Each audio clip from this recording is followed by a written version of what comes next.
Today we'll be talking about the Child Family Team meeting. My name is Denise Gamage and I will be presenting. The family team meeting is a time when we all come together to create this team, including the youth, the family, professionals, and natural supports.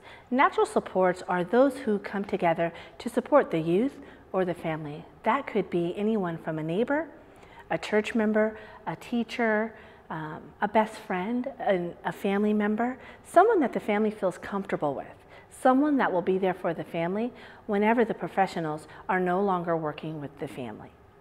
So today we're going to talk about how a CFT, Child Family Team meeting, would look like and what's important to incorporate in those things. I want to start off today with talking about the shared core practice model, which you have previously viewed. The shared core practice model was originally designed in order for everyone to come together and really be on the same page, to work together in some of those things of engaging, teaming, assessing and understanding, tracking and adapting, and planning and interventions. With all of those things, we want to look at the long-term view. We want to be culturally sensitive and also trauma responsive. With that comes strength and needs-based practice. Teams work together from their relationship with the family to identify functional strengths. A functional strength is something that a family or an individual has that they put to work. Basically, a strength that works for them and usually benefits them or others that they are engaging with.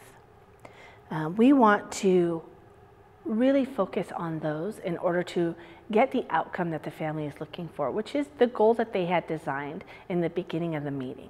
From there, we want to identify a child's needs. What are the child's needs? What is it that we're working towards? Children have needs that center around the assessment and the planning. We want to make sure that those needs are met. We also want to look at the family's needs. What is it that we're looking at? Not just the child's need. In order for a family to utilize some of those strengths that they have, we need to meet some of their needs as well. Some of those needs could possibly be transportation, housing, money management. It's important to look at those needs and focus on getting those met in order to meet the child's needs. When a family has needs of their own, it's hard to focus on anything other than those families' needs. So with the Child Family Team meeting, we're going to look at the family's needs. We're also going to look at the child's needs in order to be able to meet the family's goal. The Child and Family Team model is really family-owned and driven. It's not by an event and it's not done by the professionals. It's strength-based. It's needs-focused on meeting the child's needs through identifying the family's and the child's functional strengths. So we want the family to be able to own their meeting. We want it to be there so that when we're no longer here as the professionals, they're able to have these meetings and work through and navigate through their own upcoming needs and situations that come up while utilizing their natural supports. Teams help family build strong circles of support. So we want to demonstrate to the family having this group come together, whether it's natural supports or professionals.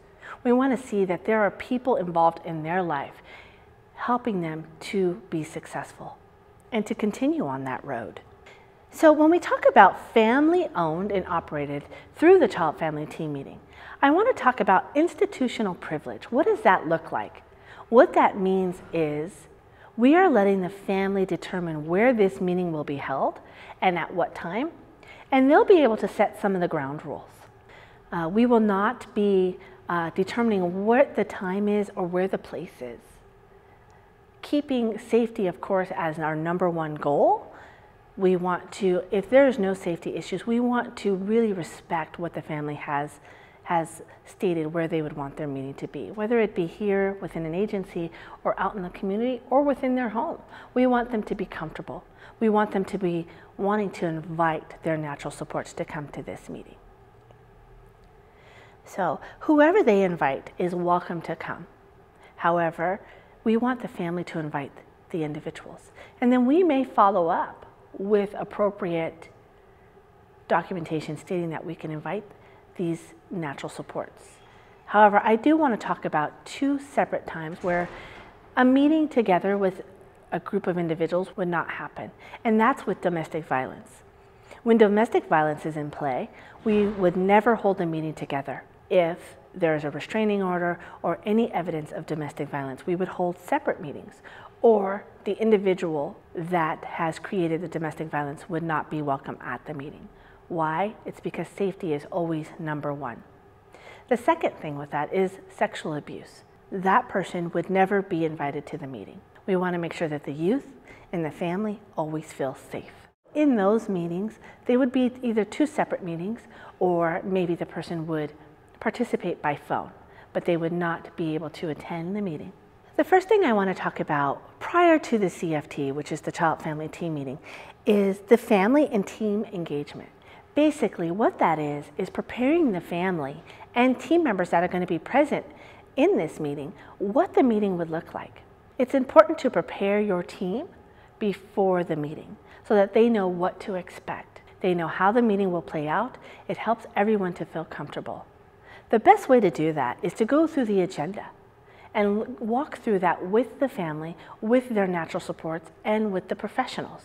The Child Family Team meeting is a time for planning, to let all team members know that this is a planning session, and that is what we're going to do here. We're going to hear the family story. We're going to hear about their strengths, what they do well. We're going to stop, we're going to listen, and we're going to hear their family story.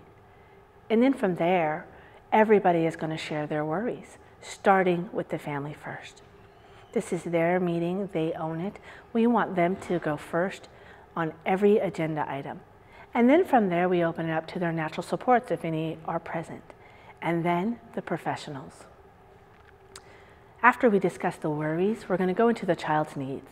What does that look like?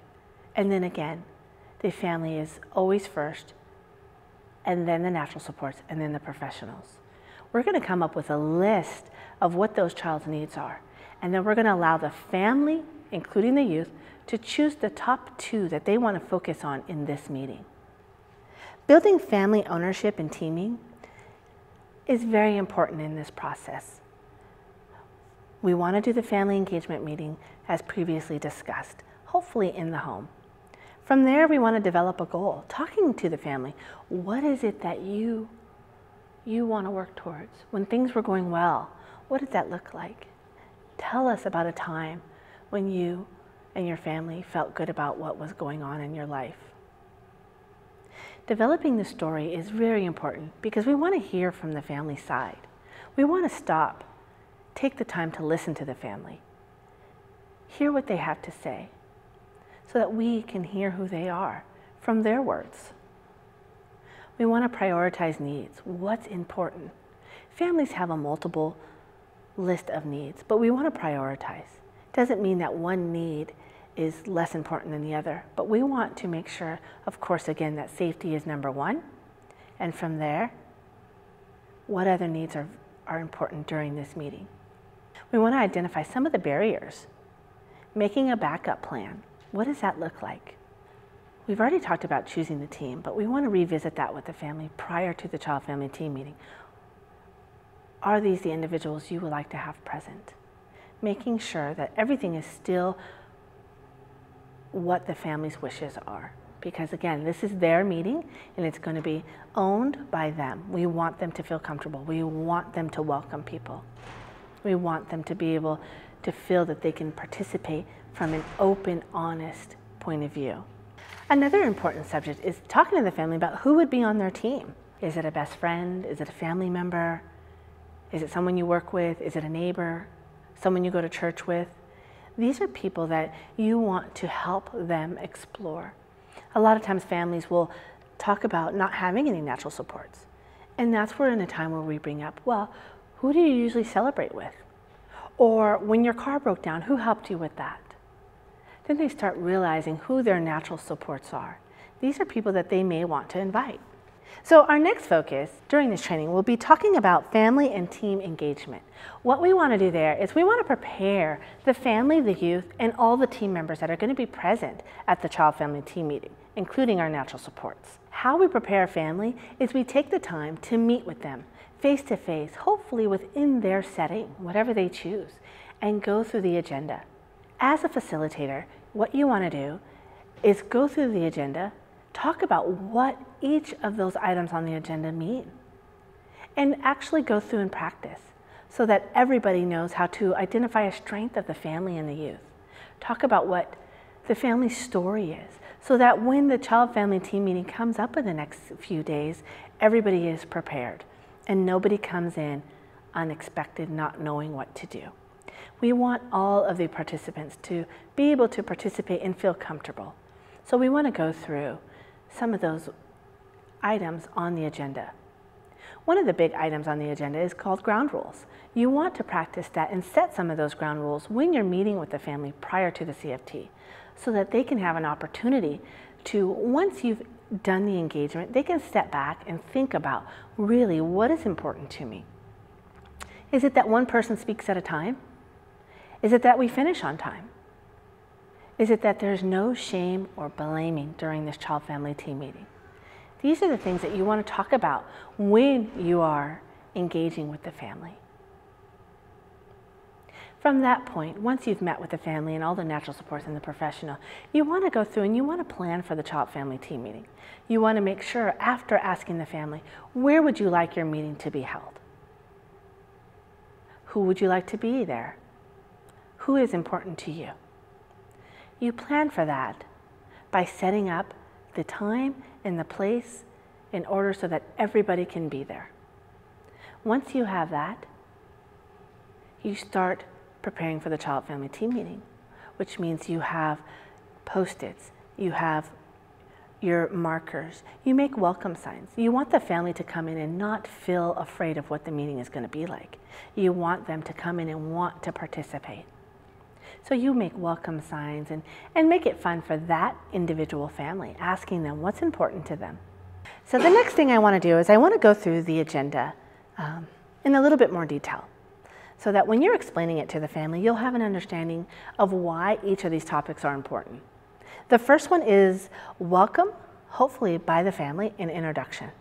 If the family doesn't feel comfortable welcoming everyone in their child family team meeting, that's where the facilitator asks permission. Would it be okay for me to welcome everybody and introduce your team? However, if it's something that they want to do, by all means, please allow them to do this because we want them to feel that it's their meeting. The next thing is the family goal, which hopefully was already determined at the family engagement, maybe in the family's home. Maybe the family already talked about what their goal was. Maybe it was to be together as one family. The next thing on the agenda is non-negotiables, mandated reporting, safety, and confidentiality. So I want to take a few minutes and talk about how important the non-negotiables, mandated reporting, safety, and confidentiality are. Non-negotiables, hopefully you'll have someone there, maybe like the social worker, to share the short list of non-negotiables. And that could mean monitored visits, parenting, substance abuse courses, domestic violence courses, things like that. We want them to share in that. Non-negotiables are things that we cannot change in this meeting at all. It's important to share these things with the family because those topics are very important to the family, but those are things during this meeting that we will not be able to change. The next thing is mandated reporting. It's important for every family and every youth to know that each professional involved within this child family team meeting is a mandated reporter. The next thing is identifying safety and what that looks like. Our number one goal is safety for the child, and we want that to be known and to know that it's for everyone to know that it's important to us. The next thing is confidentiality. We want the families to know that we're not sharing their information outside of this team unless it comes with the mandated reporting. And that's important to share so that they know this is an open place where we are talking about things that may come up. And unfortunately, if something does come up, we are mandated reporters, and this will have to go to the next level. The next thing on our agenda is ground rules. Ground rules are set for the meeting so that everyone feels comfortable. Again, I have spoken before about this, but it's allowing the family to set those ground rules, maybe giving them a few examples if need be. One person speak at a time. No cell phones. finishing on time. We want those ground rules so that everyone feels comfortable. Some families even ask, will we be willing to be able to take a break? And yes, that is okay. We're going to talk about some subjects at some point that may be a little hard for the family. So taking a break is totally appropriate. The next thing is the family story. We want to hear their story, we want to listen to it, and we want to make sure that they know it's on the agenda because it is important. And we want to allow them a couple of minutes to share with no disruptions. The next things are the strengths, talking about what the family does well, even adding their natural supports if they're there. Everybody in the room goes around and shares a strength about the youth and their family. That's one way why we want to prepare the family and their supports and whoever's going to be at this meeting so that they're prepared to be able to share these things, share a strength in regards to the youth and the family. Then we want to talk about what worries us. What are our genuine worries in regards to the family and the youth? Are we afraid that the youth won't be able to return home? Are we afraid because there's possible drug use? We want to talk about these things. We don't want to keep them from the family. We want to talk about what our worries are. We want the youth to share, if appropriate. We want the family to share. We want their natural supports to share. And then we want the professionals to share. And then from there, we go into the child and family team. Child and family's needs. What does that look like? What are their current needs? Remember, we talked earlier about prioritizing some of those needs. The family may have a list of needs, but we want to talk about in this meeting at this time, what are our top needs? Doesn't mean that we won't get to those other needs, but in this meeting, what is the priority? Then from there, we're going to develop a plan. How are we going to meet these needs? And that's where we want the team to share, including the youth, the family, the natural supports, and the professionals. This is a time where we all come together and we brainstorm what's going to work best for this family. We're going to create a list of ways to meet that need. Then the family is going to choose what options they want to go with at this time. We may not agree on how the family is choosing to meet that need, but we're going to respect that. Then from there, we're going to talk about time frames. Who's going to do it and when? It's important to have time frames so that we can follow up and say, how is our planning going? What have we accomplished? We want to make sure that some of these things are moving forward before our next meeting. And we want to talk about who is going to hold each other accountable. We are a team working together in order to meet this family's goal. We want to make sure that we are coming together in a supportive, strength-based way, but still holding each other accountable. Why? Because we are looking for the long-term goal. Whatever that is, whatever the family has determined as their goal, that's what we're working towards. Then after that, we're going to talk about what could go wrong. We've created this great plan. We've talked about needs, we've got strategies in order how to get to those needs. We've got the family strengths, but what could go wrong? Maybe that's not following through with the plan. And that's where we come together as a team, again, in a supportive way, and talking about this is what we planned for. How are we going to move forward? So basically, it's holding each other accountable. So now that we've gone through the agenda, the next step would be to help the team build child-family ownership. In doing that, we're helping the families to prepare for their child-family team meeting in a way so that they can own their meeting. We want to do that through the engagement process. If you look back on the agenda, that's towards the top of the agenda. That helps the family to own their meeting so that in the future, they'll be able to own and run their own meeting when we're no longer there. Part of that would be preparing not just the family, but also the professionals and the informal support, which also could be called their natural supports. We want to prepare everyone so that they know what to expect. That helps them to own their meeting and really help them to share openly and honestly. So now, after we talked about the importance of what a child-family team meeting looks like and going through the agenda, I want to show you what our next activity would be, and that is demonstrating a child-family team meeting. Today we're going to watch as some team members demonstrate what a child-family team meeting would look like. We are going to start off with introducing the people that are going to be assisting me during the child-family team meeting. We have parent partner Brenda, we have biological mother Jennifer, the youth, Summer, foster parent Robert, and CSW, Brian. And I just want to welcome the Clooney family for being here. Summer, this is your meeting along with your mom, Jennifer. Would you like to start off by welcoming everybody to your meeting? Welcome to our meeting. Now I would like everybody else to introduce themselves. Hi, I'm Brenda Brown, parent partner for Jennifer and Robert, the foster parent. Well, thank you. I'm Jennifer Clooney, the mother. Thank you. And of course we have... Summer. Oh, thank you, You know Summer. me. Yes, I do. My Hi. name is Robert, foster dad. Thank you for coming. Brian, DCFS social worker. Well, thank you for being here. So now I want to pause here and talk about developing family goals. What is a family goal? A family goal is something that is future focused, something that the family is looking forward to. Maybe something like a vision. It's based on what the family wants, not what we want as the professionals. It's based on what the family wants. It's constructed by the family, and it's in the family's voice. And our goal is to spend time together like we used to. So discussing the importance of confidentiality and safety should come before the meeting gets started. We want the family to know that their information is confidential and that safety is our #1 goal. My name is Denise, and I'm going to be facilitating your meeting. Basically, I'm here just to make sure that everyone's voice is heard. I do want to ask your permission, as the facilitator, if something comes up, if I would be able to redirect you back to the meeting. I want to make sure that everyone's voice is heard and that we stay on task and on time, because I know that that's important to everybody. Would that be okay for everybody? Yes, yes. That's fine. Well, thank you. Okay, so Summer, thank you so much for doing our welcome and introductions and also telling us what your family goal is. Thank you so much.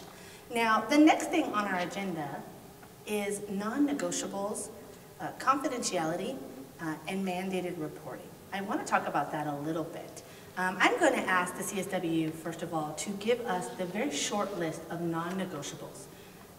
Non-negotiables are things that we cannot change, which are really out of our control. So those could be court mandates, maybe monitored visits, things like that. So non-negotiables are things that we cannot change here today. So Brian, if you would give us the short list of what maybe some of those non-negotiables are from the department.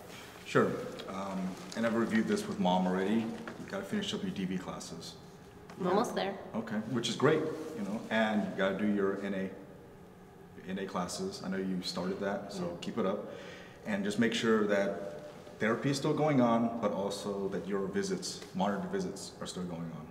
Are those going on? Yes. Are they going pretty well? Yeah, but yeah. Okay. We went to McDonald's. Good. Yes, we did. Well, thank you, thank you. Now I'm going to ask our parent partner, Brenda, about mandated reporting. What does that mean in regards to the agency?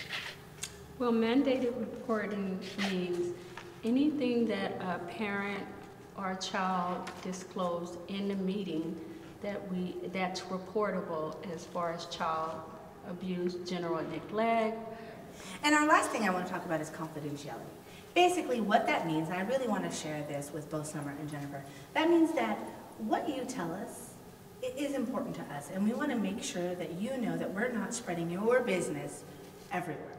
Basically, if I see you out in the community, I'm not going to share with other people how I know you or your personal business. We want to move forward and talk about safety, confidentiality, and mandated reporting. We want to be very transparent with the families. We want them to know that safety is our #1 goal and that confidentiality is important to us. We have to ask their permission if it's okay for us to share what they've told us. And the very last thing is mandated reporting. Mandated reporting is required by us if we hear that someone's safety has been put into jeopardy. And we want to be honest with the family and let them know that this is a possibility if we hear that someone's safety has been jeopardized. It is a little bit different when you tell me something or tell Brenda or someone else or maybe Brian or CSW, something that is concerning in regards to safety. We do, as mandated reporters, need to report that. But other than that, I won't tell your friends, I won't tell my friends. What you tell me is important, and I want to keep that private. So thank you, everybody, for sharing. Now, I want to move to the next thing on our agenda, which is the ground rules. Ground rules are set up for this meeting, and they can change with every other meeting that we have, or we can keep the same ones. Some ground rules that sometimes people use, for example, are one person talk at a time, or we finish on time, no cell phone use. Does anybody have any ground rules that they would like to share? Yes? No hitting. No hitting. Definitely. Keeping our hands to ourselves. Thank you so much. Anyone else? Yeah, being respectful. Being respectful. Okay. Now, the next thing on our agenda is the family story. Now, during this time, this is where we take a time when we put all of our papers down, all of our pencils down, and we listen to Jennifer and Summer tell us their story. You know, tell us about a time when things were going well. Tell us who you are, not just from the court reports, but we want to know who you are as individuals. So would you be willing to share your story today? Yeah. Thank you. Well, I go back to a time it was before my husband started drinking, and that definitely caused a huge problem. We went down the wrong path together. You know, I started using, and there was a lot of domestic violence. But before all that happened, and Summer was about 5, around then, she was like 5. You know, we had a good time. We would always sing and dance and have a good time together and be happy. You know, but it really did turn when, you know, the alcohol and the drugs came about and the domestic violence. Which now I'm learning, because I'm going to my classes, you know, of what a real impact that had on my family, because when I'm in, I had no idea. And so I want to get back to that time. Thank you for sharing. Summer, what about your story? Why don't you tell us about a time when things were going well? We went to Disneyland once, me and Mom and Dad, and that was fun. Yeah, I want to go to Disneyland again. me too. Thank you. Thank you for sharing. Thank you, both of you. That's a wonderful story. Let's talk about some strengths. I want to talk about some things, Summer, that you do well. Why don't you tell us something that you do well? I'm a really good dancer. A good Yes, he dancer. Singing? Wow. Uh-huh. Yeah. And drawing. I sing and dance, and I drawing. draw. Okay. She always helps with her baby brother. Wow. Very helpful. But not when he poops. I can imagine. I know that you That's are very gross. helpful. You started this meeting off and you passed out the agendas, and I so appreciate that. You're very helpful. Yeah, she's very sweet. And I want to be a teacher when I grow up. Wow. Thank you. What about you, Robert? Can you tell us the strength of Summers? I haven't known her that long, but I've noticed that sometimes she expresses her needs and what she wants really well. Wow, that's wonderful. What about you, Brian? Working with Summer, what have you noticed just over the last few months? I know it's been a short time, but I'm sure you've seen some great strengths within her. She is a very strong young lady. She's, you know, been through a couple homes now, but right now she's very, very stable. We have Robert. She seems to like it. She says she likes it. You know, so I think it's a good fit, but she's a very, very tough girl. She's been through a lot. Well, thank you for sharing. How about you, Brenda? What I see for Summer? Summer, she's very determined, very determined little girl, always smiling. Always smiling. That's a great strength. Yes. Thank you. Wow, you have just a list of wonderful things, and I'm sure that that's just the beginning. I'm sure there's a big, long list that we can still go on and on for. Big love list. Yeah. Now, let's talk about Jennifer. Let's talk about Mom. What is it that Mom does well? What is one of Mom's strengths? She's pretty. Oh, yeah. Yeah. Anything else that you can think of? She's really good at dancing too. Wow, that's a great strength. Yeah. Not everybody has She that taught me one. how to dance. That's great. Okay. Wow. Wow. Brenda, what about Mom? What are some of Mom's strengths? When I first met Mom, she was determined to get the case closed. Okay. Yeah, she was very honest, very honest, and so we just talked about what her goals and needs was, and she knew exactly what she wanted. She wanted her family back together. So I think that was a really good strength. Wow, that's wonderful. Thank you for sharing. Brian, what would you say some of Jennifer's strengths are? I think Jennifer's come a long way from when all this happened and the kids were taken. She's really worked very, very hard, and she works really, really well with her parent partner. And she's done a really good job lately of keeping me in the loop. She calls me at least once a week just to give me an update. Nice. And I appreciate that. Wow. Yeah, she's been really good with keeping all her appointments. Right, and I see that today. I mean, being here early, really excited about the meeting, and I appreciate both of you for being here. I want to do whatever it takes to get my babies It's home. very obvious, thank you. So now that we talked about strengths, the next thing on our agenda is the worry section. And I know sometimes this can be a little bit of a tough subject, but I want to talk about what worries each and every one of us within this particular situation. And I'm going to start with Mom. What are some of your worries?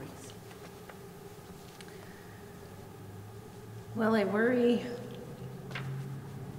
what if I feel like I can, but what if I can't meet all the mandates from the department? It is a lot. There's a lot of things that I have to do, and I'm worried that something can happen and I won't get my kids back. Okay. You know, None of you talked about transportation. yes. So that you won't get your kids back in transportation, okay? Summer, what are some of your worries? When you think about things and maybe being away from Mom, what worries you the most? I'm worried that I'm not gonna go back to Mom ever, and I'm worried that Dad's gonna hit Mom again. And those are legitimate worries and concerns. I also have a worry that Dad will be in the picture. As the family knows, there's a no contact order, and he has not reached out to the department at all. So he's been out of compliance, where Mom has been in compliance. And so I just wanted to reiterate that family is not to have any contact with Dad. Okay, so your worry is that possibly they will have contact with And Dad? if he tries to reach out, we need to know about it. Okay. But today, we are going to at least get to 2 of these. So, looking at these worries, what would you say, Summer, would be your top one? Would you like to come up and circle or check one? One that we can focus on today? Just whichever one is my biggest worry. What, out of all of these, which one is your biggest worry? That I won't go home. That you won't go home. Okay, thank you. Okay. Now, I'm going to ask the same thing for Jennifer. What would be your top worry today? Well, I'm going to say meeting court mandates and transportation, because if I can't do that, then she won't come home, so. Okay. So, if you could pick one, which one would it be? The transportation or the court, meeting the court mandates? Well, I would think transportation, because she needs Without the transportation. she can't meet the The court. court Okay. mandates. So Yeah. how, do you agree with that, Jennifer? Yeah. Okay. Underlining needs are human needs. Good needs are straightforward. Some of the needs that we'll look at are in regards to well-being, permanency, and safety. For you, Jennifer, what do you think some of Summer's top needs are? I think her biggest need is somehow to make her feel more, what am I trying to say? Make her Feel more positive secure about and then, going home. you know. Oh, about going home? Home, yes. Okay. Mom is Somewhere, afraid that yeah. she's not going to meet everything Okay. for Summer to get home. So I So, think now what about family needs? I know Summer has a need, And also, you know, Jennifer, you may have a need, and we want to address that also, because sometimes when we have our own personal needs, it's really hard to focus on our child's needs when we have so many needs. But once our needs are met or manageable, then we're able to focus on the other needs around us. Now, would you say you have any needs, maybe even as a family together? I know earlier you had mentioned transportation. Is there anything else? Yeah, I mean, there's a lot. I have a lot of guilt. What would you say that the child Summer's needs are and or Jennifer's? And I'm going to go ahead and start with Robert.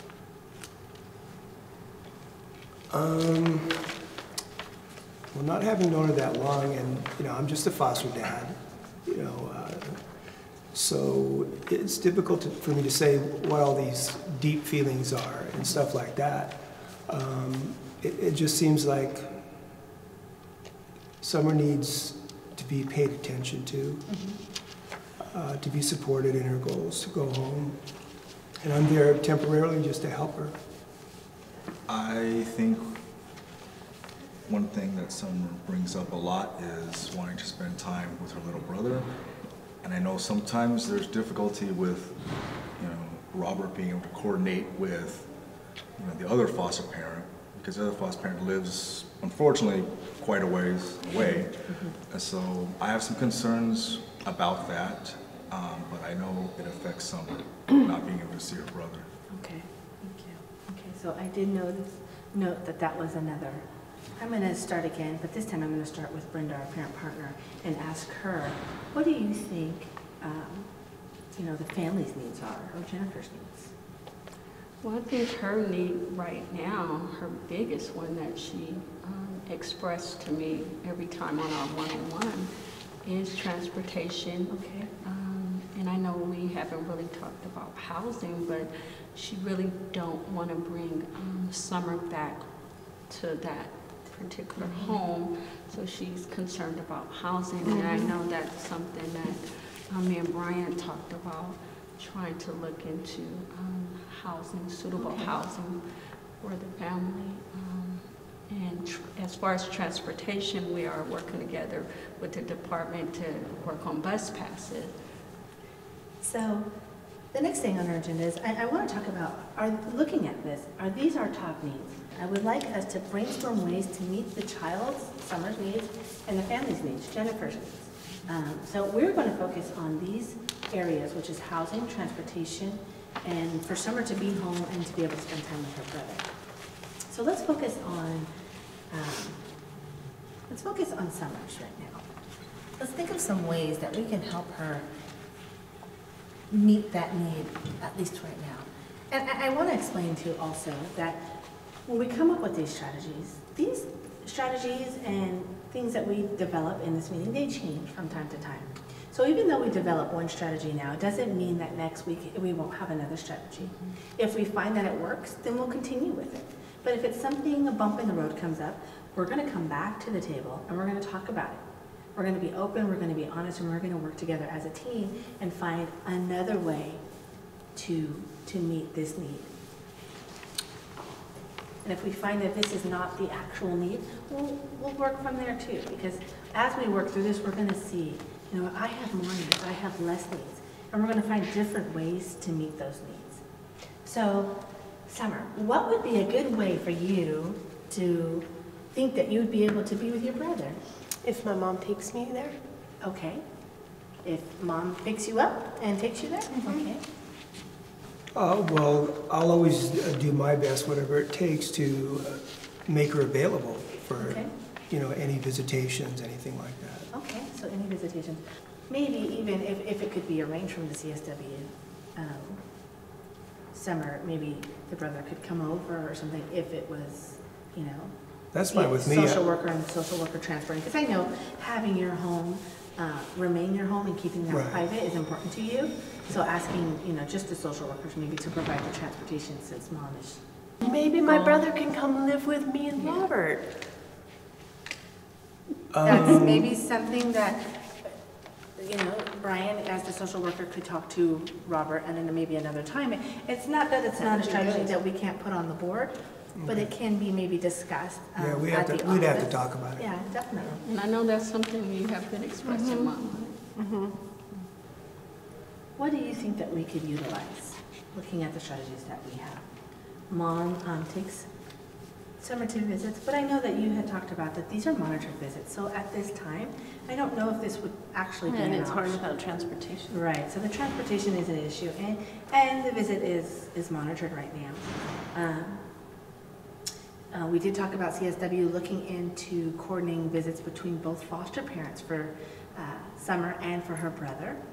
So maybe they could come together and do it in the home, or maybe in the community, the park, you know, the weather's getting warm, something like that, in a mutual place, maybe at a halfway point. That's the goal. Okay, and then maybe not now, or maybe in the near future, being placed together. You know, whether that's continues to be with Robert, or, you know, I don't know how that would look, but that's something maybe to look into in the future if they're not able to go home as soon as they would like. Does that sound Sure, fair? that's something we can explore. Okay. When we're looking at these two strategies, it says that you're going to look into the visits, having them together. What would that look like? Just in a couple of sentences. Of having a coordinated visits? Yes. Like I said, I'm gonna have to talk with the other foster parent about making some adjustments Okay. to help us out with this endeavor. You know, in much the way Robert is very willing to go, like I said, really above and beyond. I really need the other foster parent to be able to do the same. I know she has a lot more kids in the home, but I feel like we can make it work. Okay. And then to be placed together, what would that look like? If that's even a possibility. There would have to be an opening, of course, in the home, Okay. and also, even if, let's say, Robert could take them today, we still have 2 months left in school, and I don't want to move a child Okay. when they're about to finish up that close. Right. Okay. So all of these can be starting in the works. And when would you say, Brian, that you would be starting this process? At least starting it. We know it may not be finished right away, but at least starting the process so that when we come back to this meeting, we'll have some updates. Right after the meeting. Oh, perfect. Thank you. So making Does calls. that sound okay to everybody? Mm-hmm. Okay, there's no promises, but this is what Brian's saying, that he will start and find out some information for us. And then when we come back to our next meeting, we'll have some updates, whether it's just information, or maybe we'll even find out that Summer got to have a visit with her brother. Sound good? Okay, thank you. So I want to talk about transportation and housing for Mom. We've talked about Summer's needs, now let's talk about Mom's needs. Transportation. Transportation, tell us what's going on with transportation. Well, I don't have a car. I just try to call friends and see if they can take me, you know, to my meetings. I have to make them. On occasion, I have walked, but it's really far.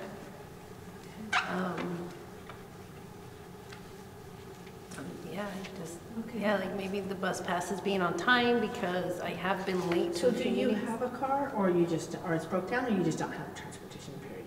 I don't have Okay, transportation. okay, so now we know what we're looking at. So we're gonna probably be looking at community things, correct, Brenda? Yes. Okay, so what are some options that you and Jen have talked about? We talked about her neighbor is really a good support and is able to take her on Saturdays because she doesn't work on Saturday. So that's been a really good support.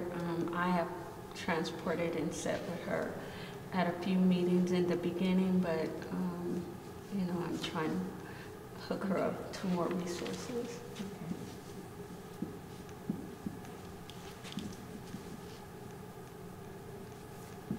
So we have asking your natural supports, maybe for assistance with transportation, such as your neighbor.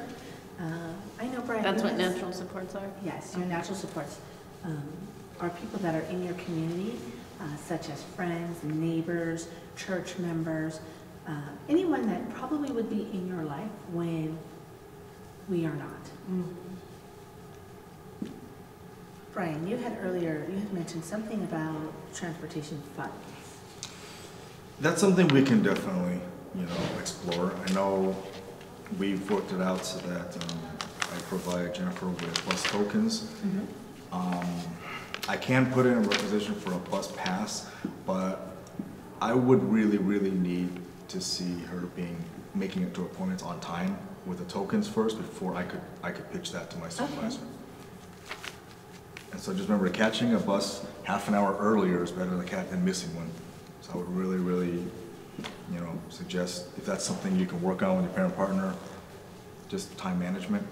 Yes. I will definitely push for that. For the funds? If by our next meeting, let's say, Okay. there's no reports of any late arrivals or missed appointments. Okay. Yes, and I don't think she's been late in the last 30 days. That's something that we explored and talked about on our one-on-one, so she have not been late in the last 30 days. Oh, great, great. So would you still be willing to take the bus? And as long as the social worker is providing you with the bus tokens, because I know financially you said it is a little bit of a struggle there. And maybe leaving, I commend you for the last 30 days being early and not being late, but continuing on that path so that hopefully he'll be able to get you some additional transportation funds to help with your natural supports, maybe giving them the gas money and the things that they need also. Is that? Yeah, I'm trying. It's just a lot of different meetings that I have to go to, and It does make it easier when there's someone there to support you. And Yeah. hopefully we can work on that. So maybe it's just a little bit longer taking the bus. And we're working on trying to get all her services under one umbrella. Oh, nice. Because the way the department have it, she's going here, going there. So we are working, trying to get everything under one umbrella so she can That get would be great. services from one. One-stop shop. Yes, that's that what would we're be working on. very helpful. And is that something that can be done? Because I know she's doing parenting here, this here, and she was concerned about I'm all for switching. that, but you guys Okay. have to remember when it came to choosing these classes, I gave you a list, so you chose those. So, I mean, you can change them, but, I just gave a list of them. It's not like I said you had to go to the Valley to go to one class, and then you had to go to the AV for another. Those are the ones you picked. If your instructors are okay with you kind of taking your credits, for time spent there in those classes to go to another one, you guys can look into that as long as you finish the class and you get your So certification. Brian, basically what you're saying is that she has the option to change to agencies that are closer to her. Absolutely. Thank you. Thank you for sharing that. Okay, so let's talk about housing. Where do you currently live right now? Is you living on your own, or what does that look like for you? Yes, I'm in a one-bedroom, In a one-bedroom? one-bedroom apartment. Okay. And And I it's- know that, that's probably great It's- right now, Yeah, but when right the now kids it's all are I coming can home. afford, and right. it's really not in the best neighborhood. Okay. I know, Brenda, you had talked about something earlier. You mentioned something about linking her to case management. Yes. Okay. What does that look like? What would that mean? That would mean that I would link her to someone that would help her find housing. So we're looking That's into affordable, probably. affordable. We're looking into LA housing, Okay. which will give her resources. And by her being a DB victim, she qualified for housing. Okay. So we do have some options there. Okay. Perfect. First of all, I want to talk about what happens if something goes wrong. What could go wrong with this plan that we have? What happens if I don't get my bus tokens? If we don't follow through with the plan, that's what can go wrong. If we don't get bus tokens, or even if you get bus tokens but you miss a bus because you didn't leave 30 minutes earlier. These are things that can happen. So I'm asking if it would be appropriate for everybody, because this is a team approach. If we see something is maybe not going in the direction that we had planned for today, that we will redirect each other in a supportive way as a team. Because our goal is the original goal, which Jennifer and Summer have come up with, and that's to be together and to spend time together as a family. And if we want to get there, we need to work for it. And as a team, are we agreeing to work towards that? I am. Definitely. Thank you. Thank you. So today what we saw was called the Child Family Team Meeting, which is where the family, the youth, and the supportive team members come together in order to plan a meeting in order to meet the family's goal. The family had discussed their goal of being together and being able to spend time together. Within that Child Family Team Meeting, you saw the participants and team members talking about different things such as worries and needs in regards to the child's needs and the family's needs. They discussed what was important to them in that particular meeting and came up with a plan in order to meet those immediate needs, utilizing the family and the youth's functional strengths. So now that you've seen a child-family team meeting and you see how it can work out for the planning process, I want to talk to you about one of the very last steps, and this is called the debriefing. What this is a time for the professionals to come together and talk about what they felt worked and what didn't work, and how they can continue to support the family. A lot of times during this child-family team meeting, we're going to hear things that are hard for the family to share, and sometimes hard for us, even as professionals. And the debriefing is a time for us to come together, support each other as professionals, and talk about ways how we as professionals can continue to hold each other accountable and also to prepare for the next meeting. This debriefing also gives us a time just to kind of talk about the things that have occurred during the meeting if something tough has come up, and really hopefully to be able to move past it so that we can continue to work with the family in a positive, strength-based way. I would encourage you not to skip the debriefing, just because as you work through these meetings with several different families, there's going to be topics that are going to be tough, and it's important to count on your team members, the other professionals, just as we encourage the family to count on their natural supports. Thank you for watching the presentation on the child-family team meeting. I hope that you enjoyed it, and I hope that you enjoy your time out meeting with the families, whether it's in their home, in the community, or here at Penny Lane.